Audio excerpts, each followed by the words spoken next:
Bienvenidos a Apoteosis, Escuela de Psicología, Filosofía, Mitología y Mística. Una vez más, muchachos, aquí en esta clase de hoy está súper interesante porque vamos a hablar del hinduismo.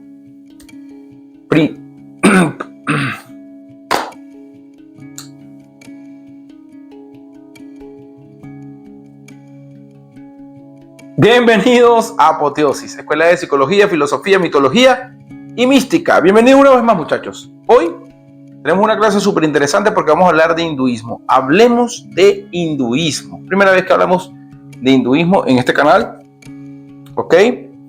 Y bueno, lo que vamos a hacer es una introducción a lo que es el hinduismo, porque es una de las religiones más grandes, más extensas, más complejas por su organización, por su estructura. Pero poco a poco iremos atendiendo, por supuesto, en diferentes videos que estaremos haciendo en base a temáticas más específicas del hinduismo. Pero hoy quiero hablarles de las generalidades del hinduismo para que podamos entender de qué se trata. Sé que muchos, por supuesto, conocen lo que es el hinduismo como religión. Es una de las religiones más grandes del mundo. Aproximadamente unas 1.000 millones de personas, podríamos decir, porque recordemos que en la India es una de las poblaciones, uno de los países con mayor población mundial, los indios. Ojo, indios que son de la India. Los hindúes son los que practican la religión hindú. Sin embargo, la mayoría de los indios, no todos por supuesto, pero la mayoría de los indios son hindúes. Porque recordemos que en India hay miles y miles y miles y miles de dioses, o sea, muchísimos dioses, casi que un dios por persona. Es decir, adoran diferentes niveles, ¿no?, de la naturaleza, de símbolos, de simbología, animales, en fin, hay toda una gama de dioses que por supuesto tienen sus significados y sus creyentes, sus seguidores. Y esto es, por supuesto, impresionante. Aunque, por supuesto, hay una estructura, un nivel de dioses que, digamos que son las bases del hinduismo, y son los dioses primarios, ¿sí?, de la religión hindú. Que básicamente todos los que siguen el hinduismo, pues, también adoran a estos dioses. Bien, fíjense aquí. Se dice que el hinduismo es una forma de vida, más que una religión, se convierte también en una filosofía de vida para los que siguen esta tradición eterna. Claro, esto por supuesto viene, fíjense que esto tiene más de 3.000 años aproximadamente, es mucho más antiguo, muchísimo más antiguo, es una de las religiones más antiguas que hay.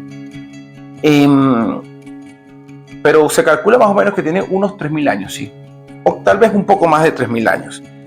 Pero fíjense, esta es una integración, ¿ok?, de los nómadas, que eran llamados pues los nómadas arios, que venían del norte, junto a esas personas, esos individuos que vivían en el Valle de Indo. Y por eso Indo, ¿no?, suena, ¿no?, a India, o a hinduismo. Al final, recuerden que en esa época se hablaba sánscrito, que era el lenguaje del hindú, el lenguaje autóctono del hindú, sánscrito. Y muchos de los escritos, por supuesto, hinduistas, muchos de los escritos sagrados están escritos en esta lengua, en el sánscrito. Por supuesto, hacían fronteras con los persas y se fueron combinando los dialectos, se fueron las traducciones de diferentes palabras. Al final, todo esto se convirtió en lo que hoy podemos conocer como hinduismo y como India, refiriéndonos al país como tal, ¿no? Pero el hinduismo como nombre tiene toda la referencia, está ligado en todos los aspectos etimológicos a India. precisamente porque vienen de esta palabra Indo, o Valle de Indo, que era ese lugar en donde habitaban estas personas y que por supuesto hoy forma parte de lo que es el territorio indio. Eso para, por supuesto, darles un poco de cultura general acerca de dónde proviene el nombre India y de dónde proviene el hinduismo como tal. ¿Ok? Fíjense, el hinduismo está basado, está estructurado, está sostenido en 7 creencias centrales. ¿Ok? Y esto es importante porque toda la estructura hinduista, de la religión hinduista, está sostenida pues, en sus diferentes variantes, sus diferentes raíces y formas, está sostenida en estas mismas 7 creencias. Todas esas variantes están sostenidas en estas mismas creencias. Y fíjense, las creencias son: cree en un alma universal, Brahman, la fuente esencial. Esto es importante porque a pesar de que tienen muchísimos dioses, como se los acabo de decir, a los que adoran y a los que siguen, que pueden ser, que pueden tener diferentes simbologías, animales y seres, entidades superiores, hay una fuente primordial, como en todas las tradiciones. Hay una fuente primordial, hay un Dios creador de todo y que en sí mismo es todo. No solo que es creador de todo, sino que en sí mismo es el todo, el universo, la creación, la realidad y la vida, la esencia principal de todo lo que existe, la existencia misma, el infinito. Eso es lo que simboliza Brahman. ¿Ok? Esa es la creencia principal en la que se sostiene el hinduismo.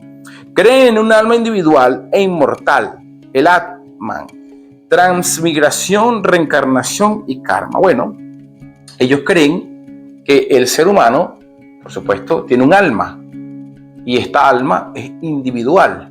¿Okay? Cada uno de nosotros tiene un alma individual. Por supuesto, esa alma individual forma parte de Brahman como la fuente principal de donde emana todo. Pero esa alma está como en una constante evolución. Esto es como, puedes decir, la vida, como una prueba para el alma. Que si no la logras pasar y te quedas atrapado en el karma, que es la acción, ojo, la acción como algo que genera consecuencias en tu vida. Eso es lo que significa karma, acción. La acción que genera consecuencias, puede ser consecuencias positivas o consecuencias negativas. Dependiendo de tu karma, pues entras en el ciclo de reencarnación o de transmigración, que es tu alma pasa de cuerpo en cuerpo. ¿Okay? Eso es lo que simboliza. Nosotros como alma seríamos como unas gotas de un gran océano que es Brahman. Eso lo podemos ver de esa forma simbolizado. Bien, la tercera creencia es en el karma. Como se los acabo de decir, la acción, todo lo que haces tiene una consecuencia. Como les dije, ¿no? Una consecuencia positiva y una consecuencia negativa. Tu acción, lo que tú haces, como siempre digo, ¿no? en las consultas a los pacientes, toda acción tiene una consecuencia, pero es decir, en las decisiones que tomo en la vida, ¿okay? Toda decisión que yo tomo tiene una consecuencia y esa consecuencia es mi responsabilidad. Yo decido qué hago, cómo lo hago, esa es mi acción, ese es mi karma. Las consecuencias pues vendrán en base a eso y eso tengo que tenerlo claro. Por supuesto, la mayoría de las personas no lo tiene tan claro, pero así funciona el universo y funciona el hinduismo desde el karma. Y por supuesto, ese karma tú lo vas arrastrando de vida en vida, de reencarnación en reencarnación, hasta que logras liberarte de él. ¿Sí? A través de la meditación, a través de la alabanza, a través de las oraciones, que por supuesto también son las orientaciones hindúes. También la cuarta creencia fundamental es moksha. ¿Ok? El objetivo es volver a Brahman, descubriendo la unión con el todo y lo que decía anteriormente, cómo me libero del karma a través de moksha, que es volver a la fuente, volver a Brahman. Cuando entiendo, cuando me doy cuenta que formo parte de un todo, cuando lo comprendo realmente, conscientemente, vuelvo. Es decir, me salgo del ciclo de reencarnación. Mi alma deja de volver a esta vida y va y se une a Brahman. Esa gota se une al gran océano. Eso se llama moksha. La quinta creencia, creen en los Vedas, en los libros sagrados. ¿Ok? Recordemos que el hinduismo en principio está fundamentado en estos libros sagrados que son los Vedas, ¿okay? Que son 4. Y aquí pues tienen todo lo que ellos como ley deben hacer en su accionar, en su estructura religiosa. Habla de los dioses, de las penitencias, de las castas, en fin, de todo lo que involucra el hinduismo como religión en general. ¿Okay? Creen en el tiempo cíclico, ¿sí? No hay un tiempo lineal, sino que el tiempo está estructurado en eras, en épocas. Bien, el Krita Yuga, el Treta Yuga, el Dwapara Yuga y el Kali Yuga, que son estas eras. Es decir, esto se repite una y otra vez y tiene un tiempo como aproximadamente 4.32 millones de años cada ciclo completo. Ahorita se dice que estamos entrando en el Kali Yuga, ¿no? En lo que el cristianismo llamaría el apocalipsis, el fin de los tiempos. Pero claro, no es un fin de los tiempos como nosotros creemos literalmente, sino que es el fin de una era en la que, por supuesto, hay una degradación de todo lo que es el ser humano y luego viene una destrucción pues, de lo que significa en esencia el ser humano, y luego viene una reestructuración de eso, como el mismo hinduismo lo plantea en su simbología. ¿Okay? También se sustentan en la creencia del Dharma. Esto, okay.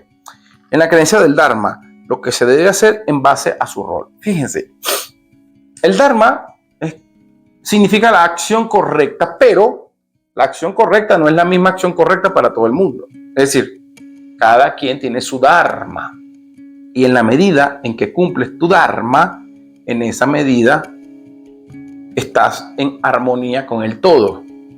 Y por supuesto estás en esa frecuencia que te va a permitir unirte a Brahman. Estás en moksha, estás generando eso. ¿Ok? El Dharma es tu deber en base a tu rol. Bueno, si tú eres un guerrero, ¿cuál sería tu Dharma? Pelear. Si tú eres un maestro, ¿cuál sería tu Dharma? Enseñar. Si tú eres un médico o un sanador, ¿cuál sería tu Dharma? Sanar, curar. Ese es el Dharma. Es decir, tu deber, si eres un padre, ser un padre. Si eres una madre, ser una madre. Tú debes estar en armonía con tu Dharma, lo que tienes que hacer, tu deber. Y aquí pues hay toda una mitología respecto a esto. Mitologías muy, muy profundas que nos permiten ver cómo funciona el Dharma en este sentido. Bien, ahora les voy a hablar sobre los 4 Vedas para que los conozcamos un poco. Los 4 Vedas, el primero de los Vedas es el Rig Veda, la colección de canciones que alaban a los dioses. Es decir, el Rig Veda es uno de estos libros sagrados, es una colección de canciones, por supuesto, escritas y llevadas a lo que sería el canto y la música para adorar a los dioses. Esa es la práctica del Rig Veda. Tenemos el Yajur Veda, que son todos los rituales y sacrificios que se hacen dentro del hinduismo. Toda la parte ritualística, mágica del hinduismo. Después tenemos el Sama Veda, ¿ok? Que se traduce como la dulce canción que destruye el dolor. Y básicamente también habla de canciones dedicadas a los dioses, pero que tienen un impacto en el ser humano para aliviar su dolor, aliviar su sufrimiento. Y el Atharva Veda, que nos habla de la magia y los encantamientos. Por supuesto, en todas estas recopilaciones, en estos Vedas, vamos a ver todas estas prácticas, es decir, todas estas prácticas que tienen que ver con el yoga, que tienen que ver con la meditación, que tienen que ver con las oraciones, con los mantras, con todas esas cosas que por supuesto ustedes conocen porque son más conocidas. Y luego están los Upanishads, que fueron estos escritos sagrados que se escriben posteriormente a los Vedas porque habían seguidores hinduistas que contradecían ciertas cosas de los Vedas y hicieron sus propios escritos que son llamados los Upanishads. ¿Ok? Es como un cuestionamiento a los Vedas. Bien, son esas reflexiones profundas. Es como, más bien, sería como que si viéramos a libros de filosofía, como si estuviéramos leyendo a Sócrates, a Platón, a Aristóteles. Más o menos, ese es el estilo de lo que serían los Upanishads. Bien, también tenemos como un concepto importante el Atman, el alma, como lo vimos anteriormente, que es todo lo que somos en realidad.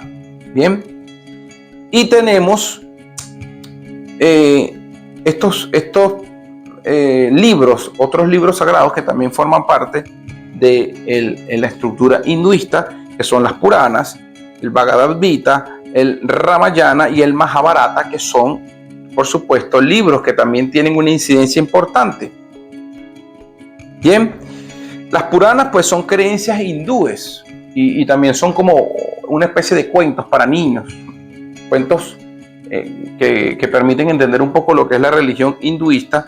El Bhagavad Gita, que es el mito de Arjuna, que es esta gran batalla en donde, por supuesto, Arjuna, que era un guerrero rey, tenía que luchar contra su familia, y Krishna, que era su amigo y que era su auriga, es decir, el cochero, el que lo llevaba, y que por supuesto también lo orientaba, porque recordemos que Krishna, como avatar de Vishnu, ¿sí? Krishna, una especie de Mesías, ¿ok? Que vino a rectificar al ser humano. Bueno, era amigo de Arjuna y se habla del desaliento de Arjuna, porque tenía que pelear contra sus primos, contra sus tíos, y él no quería hacer eso. Y Krishna lo convence de que lo haga porque le dice que su dharma, su deber era pelear, porque él era un guerrero y era un rey y debía conquistar su tierra. Esto tiene un gran mensaje profundo, ¿no? Y el Bhagavad Gita nos habla es de esa batalla, ¿no? De Arjuna contra su familia. El Ramayana, que nos habla de la historia de Rama, que es otra reencarnación de Vishnu, así como Krishna, nos habla de todo lo que fue la historia de Rama. Y el Mahabharata, que es el poema más largo del mundo, es extremadamente largo. Es el libro más largo del mundo y es toda una historia, ¿no? Historia, vamos a llamarlo como novelesca, que tiene diferentes tramas, diferentes actores, diferentes situaciones, pero que también tiene una implicación espiritual, por supuesto, como libro sagrado. Bien, estamos conociendo bastante en profundidad lo que es el hinduismo. Fíjense, nos hablan también de cuáles son los 4 objetivos del hinduismo. El Dharma como deber, el Artha, la prosperidad y la buena reputación,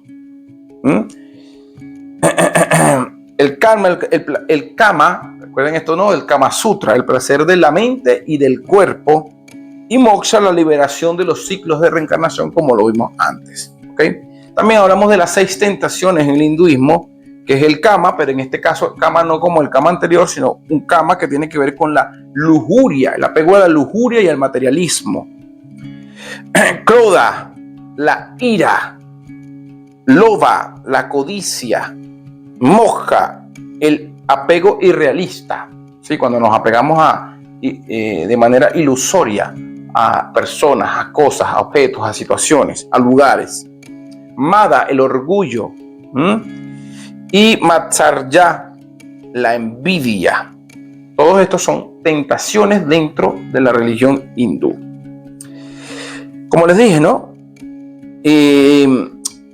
Los hindúes tienen muchísimos dioses, pero hay un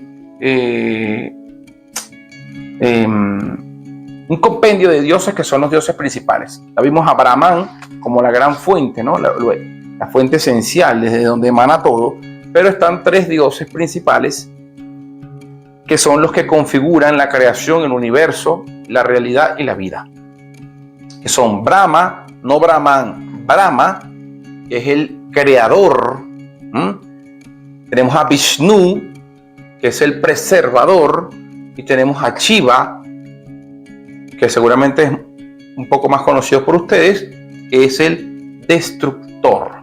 Y estos todos tienen una implicación importante, porque Brahma crea, ¿ok?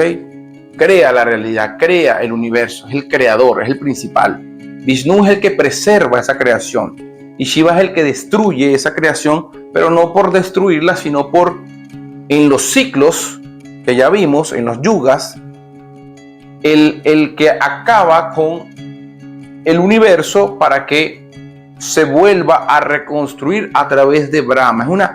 Es una especie de rectificación, es decir, lo que hay que destruir para poder construir algo nuevo, y de esa destrucción, por supuesto, se preserva lo que sirve, lo que funciona, y ese es el papel de Vishnu: preserva lo que funciona y se destruye lo que ya no sirve. Esa es la alegoría, ¿ok? Por eso les digo que en el hinduismo hay toda una simbología que es maravillosa cuando la podemos llevar a un aspecto psicológico que tiene que ver con nosotros directamente, ¿ok? El hinduismo es muy bueno para... Y la idea, muchachos, como siempre se los digo, profundizar, estudiar. Bien, por supuesto hay muchísimos más dioses, con sus simbologías, con sus significados, por supuesto, con sus líneas y sus seguidores, ¿no? También hay 4 denominaciones principales, que son las diferentes líneas de seguimiento de los que siguen, de los que practican la religión hindú. Están el Vishnuismo, que son los que siguen a Vishnu; el Shivaísmo, que son los que siguen a Shiva, ¿okay? Los Chartartas, que son los que siguen los textos sagrados, o los que Smartas, que son los que estudian los textos sagrados; y los Shaktas, que adoran a la diosa Devi, que es una de las diosas más importantes dentro del compendio de dioses del hinduismo, aparte de los que ya nombré, que son los principales. ¿Ok? También tenemos las castas, el sistema de castas del hinduismo, que básicamente donde nace una persona y el linaje de su familia, que tiene una casta. Por supuesto, esto es piramidal, ¿no? Cada casta tiene un lugar, unos más altos y unos más inferiores. Los brahmins, los sacerdotes, son los que están arriba. Los kshatriyas son los guerreros, vienen después de los sacerdotes. Los vishyas, los comerciantes, y por último los shudras, los obreros manuales. Esto antiguamente en estas castas era tan importante porque no se unían de diferentes castas. Personas de diferentes castas no se podían unir, tenían que ser de la misma casta para poder casarse, para poder relacionarse, y todo lo demás era bastante estricto. Hoy eso ha mermado un poco, se ha flexibilizado bastante. Como podemos ver, ya les di una introducción bastante amplia de lo que es el hinduismo. Esto es, en esencia, el hinduismo, por supuesto, muy resumido para que podamos verlo y podamos entender de qué se trata, pero en esencia es mucho más profundo, y por supuesto hay muchas más cosas que se pueden sacar y que vamos a sacar, que vamos a desarrollar en este canal, porque de eso se trata Apoteosis: profundizar y tomar todas estas cosas que nos sirven para nuestro camino, para nuestro desarrollo. ¿Cómo uso ese conocimiento para mi vida? Eso es lo importante. Y por supuesto que el hinduismo nos brinda muchísimas herramientas que estaremos estudiando. Y como siempre les digo, no dejes de profundizar, no dejes de buscar, no dejes de investigar, no dejes de cuestionarte. Recuerda que tu camino es tuyo y solo tú puedes caminarlo, y solo tú eres el responsable de hacerlo. No te me confundas, no te me equivoques y no te me extravíes. Nos vemos pronto.